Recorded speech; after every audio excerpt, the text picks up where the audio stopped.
Bonjour à toutes et à tous et bienvenue dans un nouveau mini-épisode des Dessous de la langue.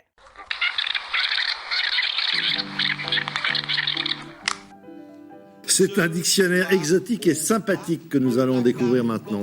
Une langue, c'est une convention, on doit jouer avec, on doit s'en servir, il faut essayer de connaître l'orthographe.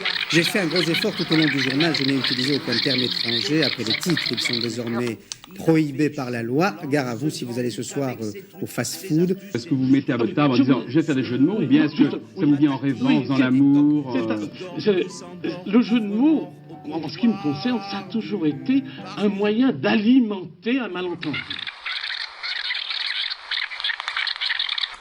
Et aujourd'hui, nous allons nous consacrer à l'expression « aller au charbon » qui, je pense, tout comme pour moi, vous évoquera l'idée d'aller au travail, faire une tâche pénible, répétitive, comme tout simplement les mineurs qui descendent pour aller extraire le charbon. Et c'est pourquoi je pense que vous serez également tout aussi surpris que moi de découvrir qu'en réalité, cette expression n'a pas été inventée par Émile Zola ni par aucune autre personne qui avait trait à la mine au XIXe siècle, ni même au XXe.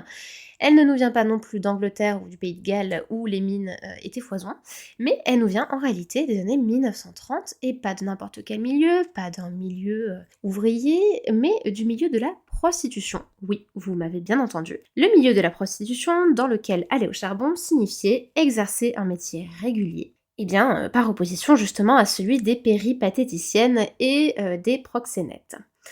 Cette notion de métier régulier a été ensuite reprise pour une raison que j'ignore totalement, mais qui en tout cas a été faite ainsi dans le milieu argotique, dans le milieu de la criminalité, dans le milieu des truands, où aller au charbon voulait alors dire exercer un métier honnête. Allez savoir pourquoi, vous me direz, en effet, aller à la mine de manière régulière ou irrégulière, c'est toujours plus honnête que de faire la poche des passants.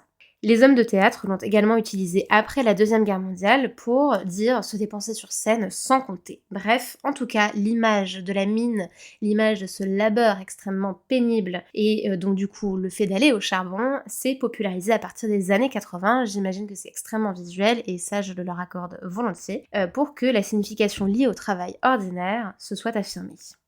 C'est donc ainsi que nous parlons d'aller au charbon pour aller effectuer une tâche répétitive et pénible et qui, de manière générale, se rapporte donc du coup au fait d'aller travailler ou d'aller se résoudre à faire quelque chose que l'on estime pénible et désagréable.